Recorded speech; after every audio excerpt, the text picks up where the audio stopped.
Bien, donc moi je vais vous parler d'une autre méthode qui n'implique pas de mesures directes sur l'environnement, mais donc qui passe à travers la modélisation.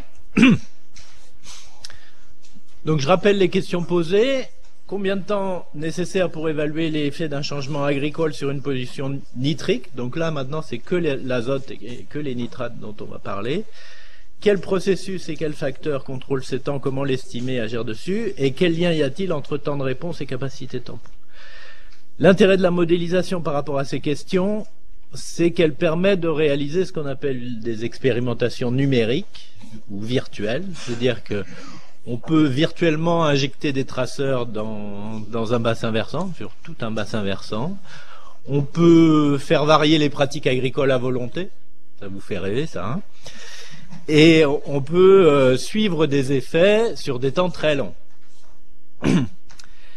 C'est une méthode qui est une méthode intégrative, à savoir que les modèles, ils simulent le comportement des bassins versants dans leur ensemble, en tant que système.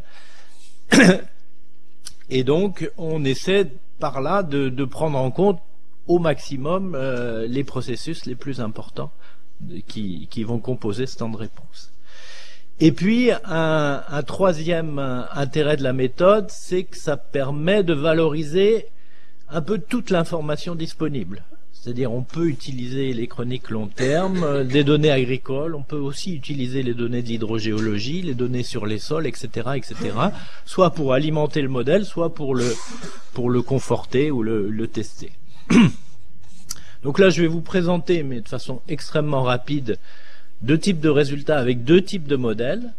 Là, c'est un modèle dit conceptuel simple qui fait son focus sur la simulation des variations à long terme des concentrations observées. Donc c'est vraiment un modèle qui a pour but de voir un peu d'essayer d'expliquer les variations saisonnières et les variations pluriannuelles des concentrations. Et puis l'autre modèle, TNT2, qui est spatialisé, plus complexe, et qui lui fait le focus sur la prise en compte des processus spatiaux et sur la simulation de scénarios, en particulier scénarios d'évolution agricole.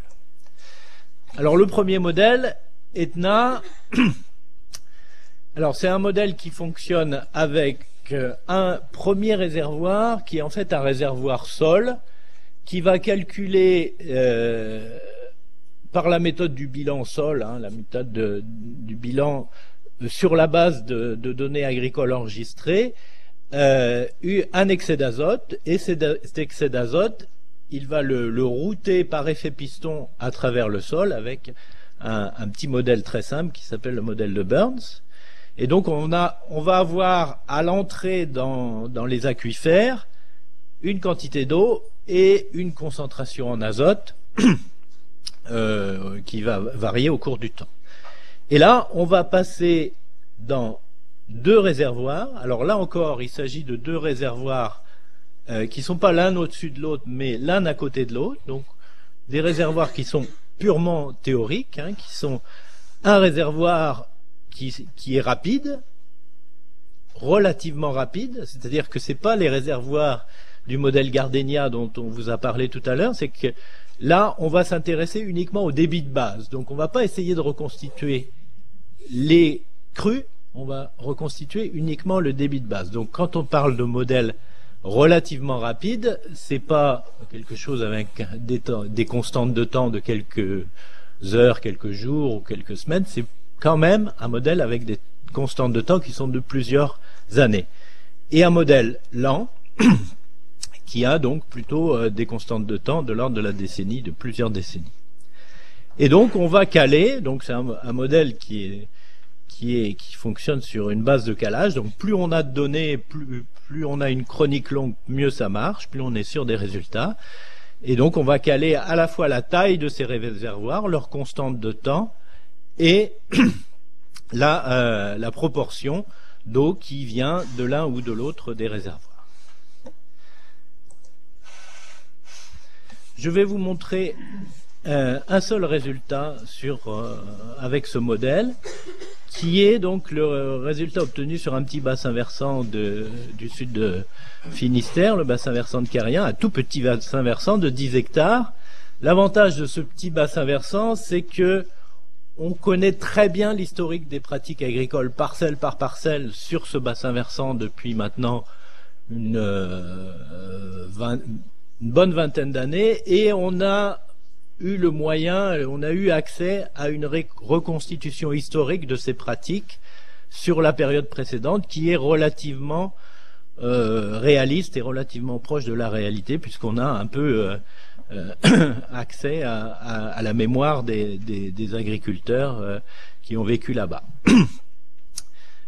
Donc cette reconstitution des pratiques en termes de lessivage d'azote, vous l'avez ici sur le graphique de droite. Et donc vous avez l'application de ce modèle sur ce bassin versant, avec, à partir des années 90, les données observées qui permettent de caler le modèle, et avant la reconstitution historique.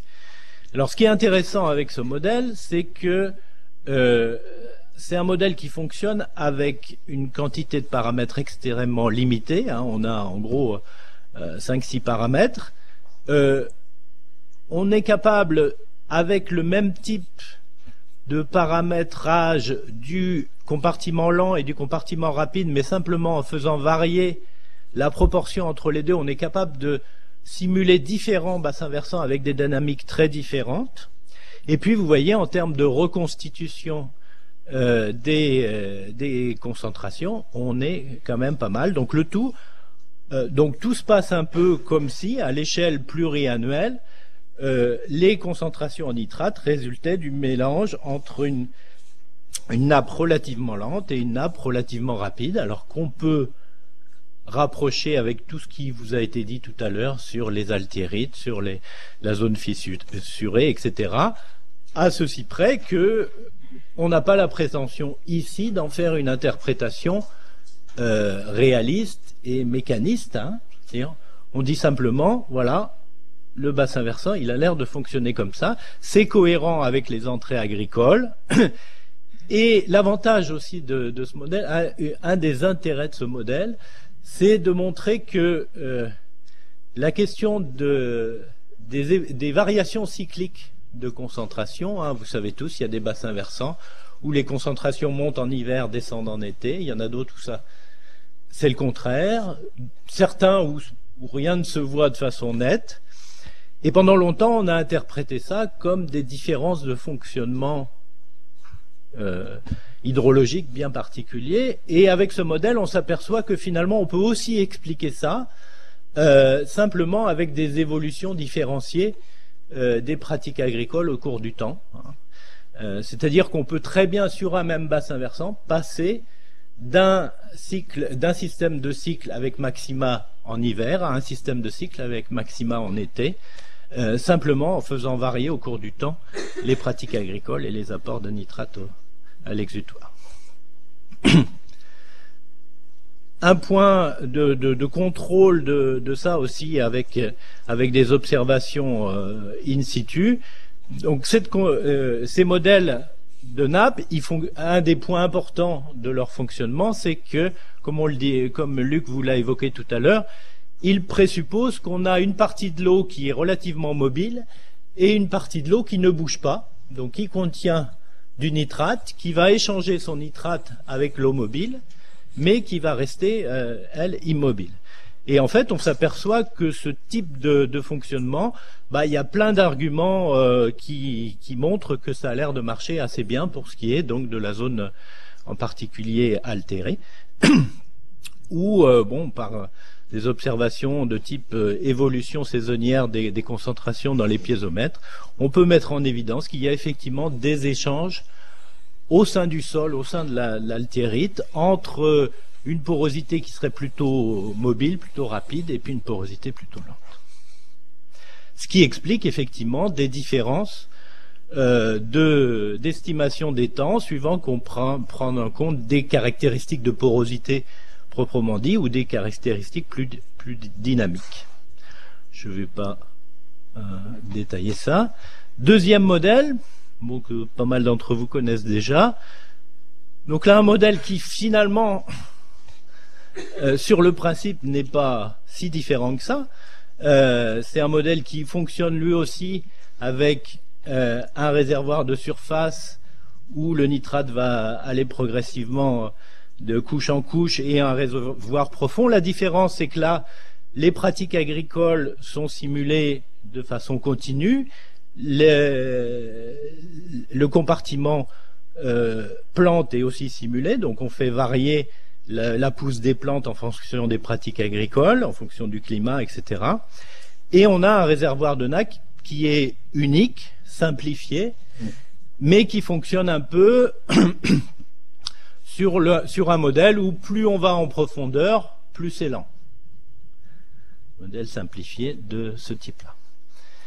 Et là, donc par rapport aussi au modèle précédent, c'est que on prend en compte l'aspect spatial, puisque bien évidemment, si on se retrouve près du ruisseau, on va avoir des temps de transfert qui vont être beaucoup plus rapides que si on est en amont. Ce que je vais vous montrer maintenant, c'est qu'avec le même modèle, suivant la façon dont on l'utilise pour calculer des temps de transfert ou des temps de résidence, on peut avoir des résultats assez différents et complémentaires. La première méthode, c'est traçage virtuel. Alors on prend un bassin versant, indemne de traceurs, et on va injecter un traceur qui a un soluté parfait, c'est-à-dire aucune réaction avec la matrice physique, aucune réaction biogéochimique. C'est comme un sel qui se baladerait en même temps que l'eau de façon totalement inerte. On l'injecte au temps zéro, et puis on regarde à quelle vitesse il arrive à l'exutoire du bassin versant. Donc première courbe, ici vous avez le pourcentage de traceurs récupérés et évacués à l'exutoire en fonction du temps en année après l'injection. Et là, vous voyez par exemple que, en gros, la valeur 50% de traceurs évacués, ça correspond à peu près à une définition du temps de résidence moyen. Ce que vous voyez ici, c'est le pourcentage de sortie du traceur par rapport à ce qu'on a injecté en entrée en fonction de l'année. Et là, vous voyez mise en évidence l'effet du climat, c'est-à-dire que bon, une année humide, on va déstocker plus qu'une année sèche, et donc ça va nous donner une irrégularité dans dans le temps de transfert qui est lié directement aux variations climatiques. Et puis ce que vous avez là, c'est en termes de variation de concentration à l'exutoire, où vous voyez que vous avez une partie du traceur qui arrive très rapidement à l'exutoire.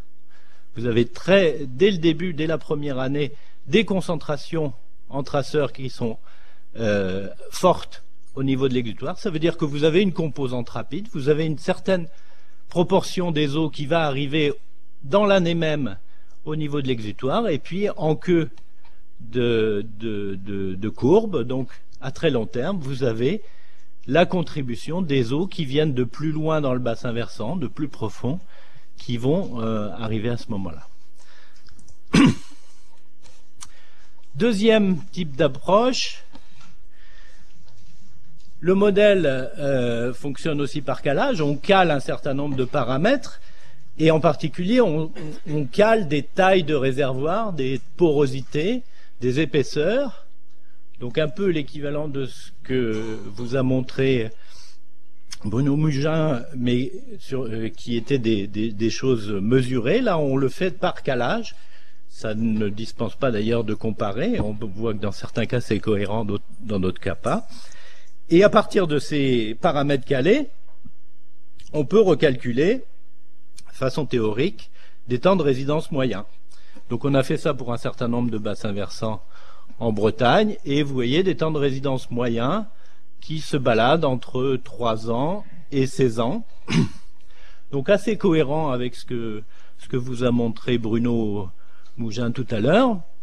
tout simplement parce que c'est un peu le même type de méthode, hein, c'est-à-dire on estime des volumes, on estime des flux qui traversent ces volumes, et de là on en déduit des temps de résidence moyens.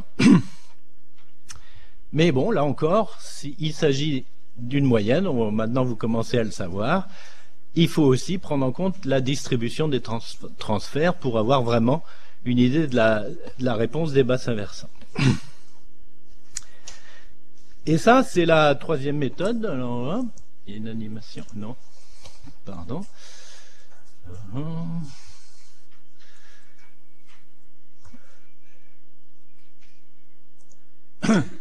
Troisième méthode, il manque le titre. Donc là, c'est la méthode qu'on a appelée par scénario d'inertie, où on va essayer de diminuer le plus rapidement possible les fuites d'azote au niveau du sol.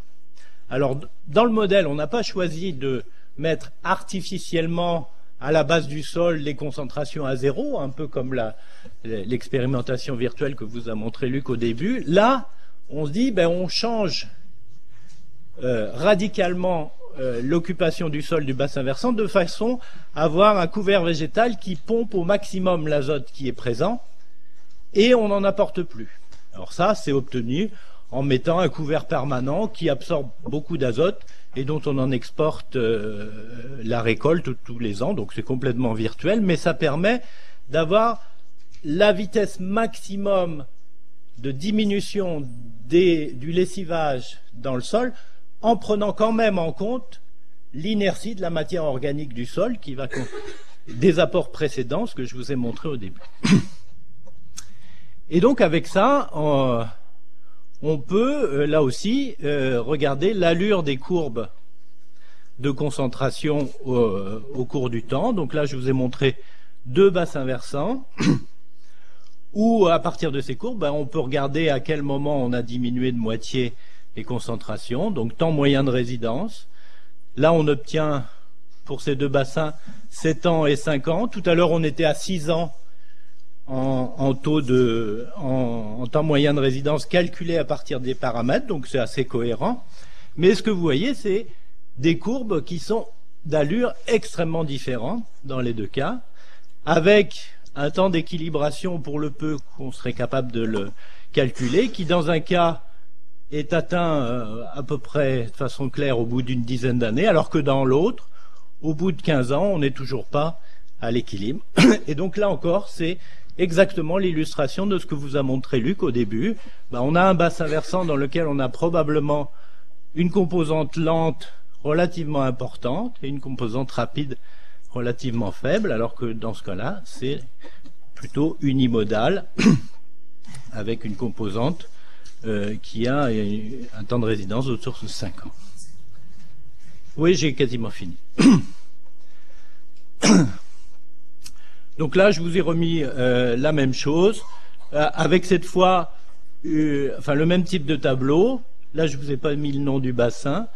Où là, ce que j'ai mis en résultat, c'est le temps nécessaire pour atteindre 10 mg par litre à partir de la concentration où on est à l'heure actuelle. Donc là, ça inclut en plus, comme variable, la concentration initiale en azote du sol, parce que bien évidemment, plus on est élevé, a priori, plus on va avoir du mal à descendre. Mais vous verrez que c'est pas tout à fait linéaire, loin de là.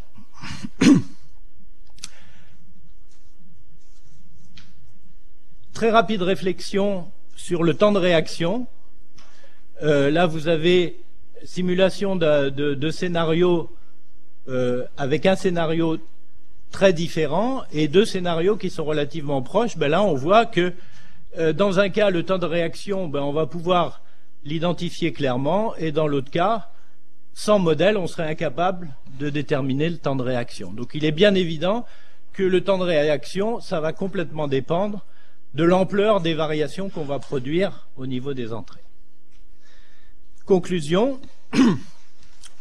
les temps de réponse, c'est différent des temps de parcours, car les chemins sont chaotiques, interrompus, etc. Il y a des endroits dans le bassin versant où on commence à bouger, puis après on reste on reste immobile pendant un moment. Le temps de réponse, il inclut des stockages et des déstockages qui sont liés au processus biogéochimique. Le temps de réponse dépend fortement de l'importance de la perturbation apportée. Et puis, un dernier point qu'on n'a pas abordé, mais qui est bien sûr tout à fait fondamental, c'est que dans toutes nos modélisations, on est parti du principe que du jour au lendemain, on fermait le robinet à nitrate ou on le diminuait. Mais dans la réalité, il y a les temps de réponse du système social qui sont souvent bien supérieurs à celles du système physique. Conclusion opérationnelle. Premièrement, sur le suivi, il est bien évident que pour pouvoir détecter des changements, il faut avoir des suivis de concentration qui sont de bonne qualité, donc des chroniques homogènes et relativement fréquentes. Ensuite, il n'y a pas de lien simple entre l'allure des courbes de nitrate et les temps de réponse. C'est ce que je vous ai dit avec les variations saisonnières. Les deux ne sont pas forcément liés. Troisième, on vient de le dire, plus l'amplitude des changements est grande, plus la réponse visible sera rapide. Ensuite, pour un même degré d'action, il est bien évident que si on fait les changements proches du cours d'eau ou si on les généralise sur l'ensemble du bassin, on aura une réponse plus rapide que si on les fait sur les parties hautes du bassin uniquement. Rapide.